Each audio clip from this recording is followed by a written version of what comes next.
ตักมันอยู่ตรงนั้นจับไปตัวนึงอยู่ไหนตัวนึงอยู่ไหนตัวนึงอยู่ไหนมันน้ำมันแห้งมันวนมาน้ำเอาจังไหนตัวนี้เอาจังไหนปล่อยลงมาเลยจับไปดูเอาครับพี่น้อง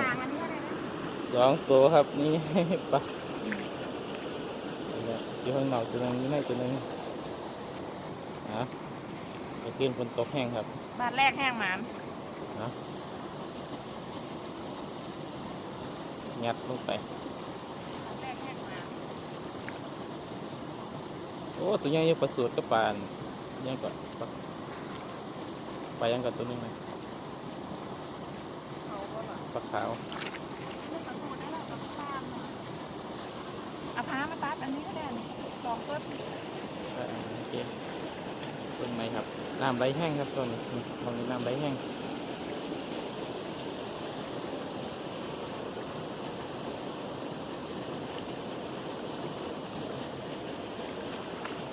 น้ำวนนะ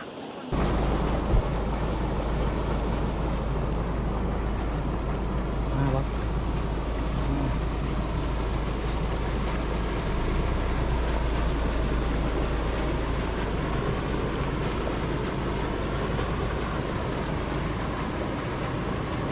ฝนตกอีกทีได้ไหนมันป่า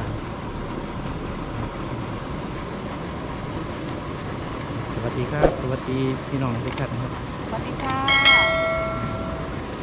มาเบิ่งยกย่อยกสะดุ้งที่เก่าครับจะขึ้นฝนตกแห้งครับมันน้ำไหลอุ้ย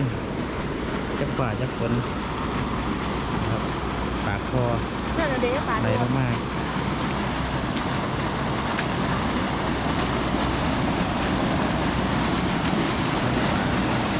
น้ำไหลปากคอครับ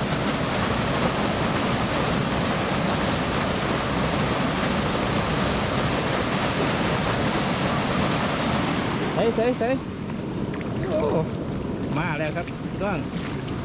มาแล้วครับนานโอ้ไหวมากแล้วเอาของก้นข้างหลัง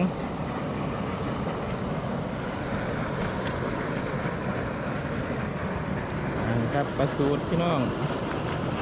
ใส่กำลังงามครับนี่เป็นโดดกันไหนแต้มที่ 3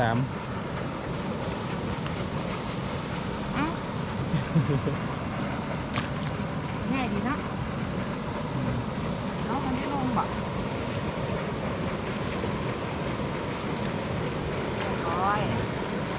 นี่ครับจะเป็นสายห้องน้ำเว้นหวยน้ำสายห้องสายน้ำนิดหน่อยครับพี่น้องนี่จะเป็นน้ำวนน้ำไหลมาปากคอมาวนอยู่นี่มองตึกสลุงว่าหลายดอกได้มองเดียวนี่แหละเนาะเป็นที่หินแห่จ้ะที่หินแห่ก็จะดุ้งขาดอยู่เนี่ยปลามันอึดนี่เที่ยวเกาะอยู่นี่เกาะเป็นที่หินแห่เที่ยวเกาะอยู่นี่มาอีกแล้วครับโถปลาครับพี่น้องตัวนี้แหละงาม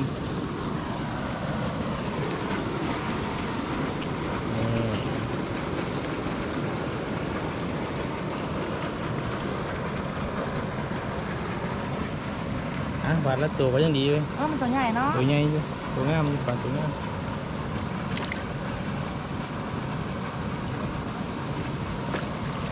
เป็นกันเงาๆเลยครับวันนี้ครับสายห้วยน้อย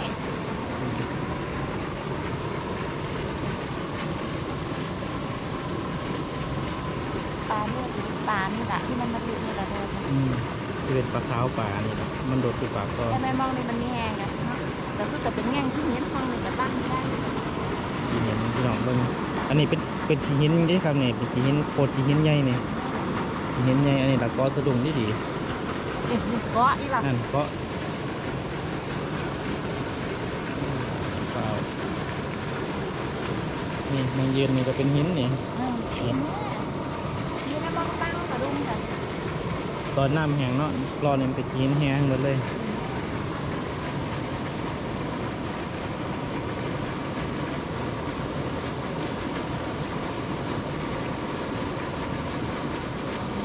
บนน้ำมีไหลแน่มันมีท้องครับ ามไปบ่ขามไปขึ้นบ่ อยากไปเอาตามเลย โชคแท้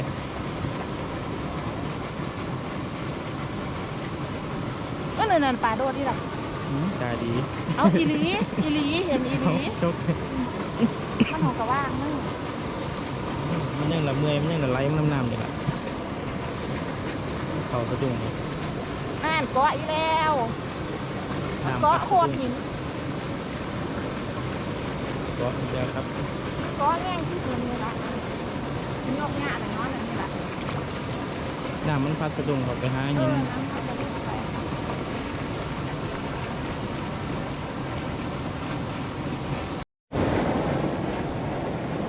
โอ้ยแต่เที่ยวเกาะอยู่ นะบ่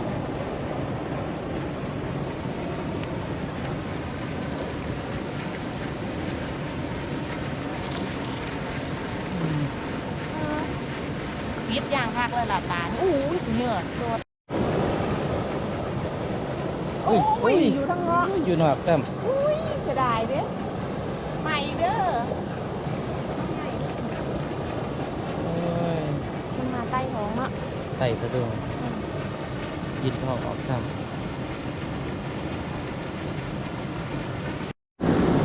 เอาโอ้ปลากระเทียมได้เฮ้อะพร้อม เอาแน่นะเอาลงไปน้ำนี่ละเย็บขึ้นมันถือสนุกที่ดิ โอ้ป่ามาน้ำเหอะเอ๊ะ ตื่นเถอะมันเยอะ นั่น เลย ดูงามครับพี่น้องเอ้ย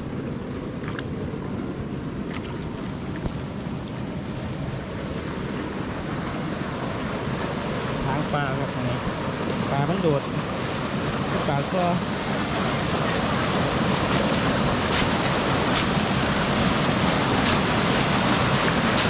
โอ้ปลาเย็นโอ้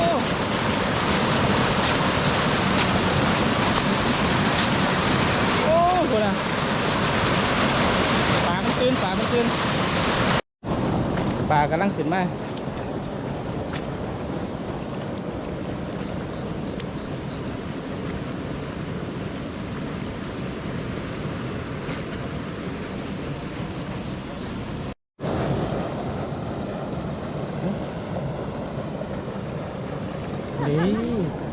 นี่มันนี่เหมือนเพราะว่าหนังไอ้ยี่อ่ะเป็นครับข้างหน้า เอ้าประสูตรงามปะ สวย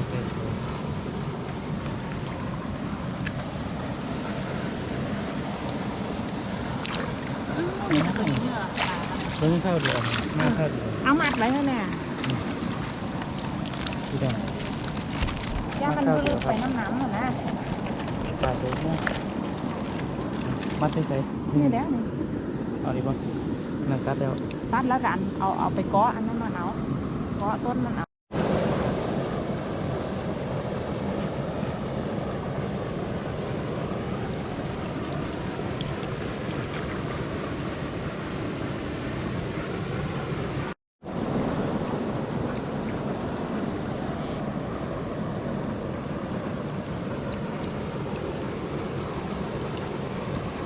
กระดุ้งกระทาตะเกาะ ปลางดบ่สวยแล้วสวยแล้วครับพี่น้องปลาเริ่มงดแล้วครับไม่เศร้าเนี่ยลงมาสวย ปลาจริงนี่แหละอุ้ยนี่เด้ตัวปลาลงมาซ้ายกันเลยครับประมาณนี้ครับพี่น้องตัวปลาก็ได้บนไลครับประมาณจริงนี่แหละเขาอีกจะบาท2 บาทก่อน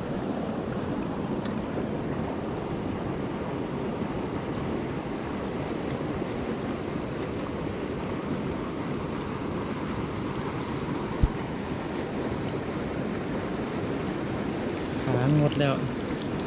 แม่มันงดแต่มันบ่มีปลาปลามันบ่มี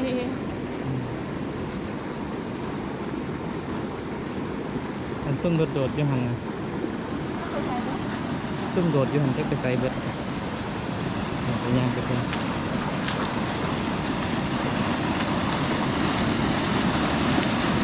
ปลาคอหน้า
เพราะว่าอีเหล่า มันบ่ให้เมื่อเกาะไปเรียบร้อย ขาดจนได้กระดุม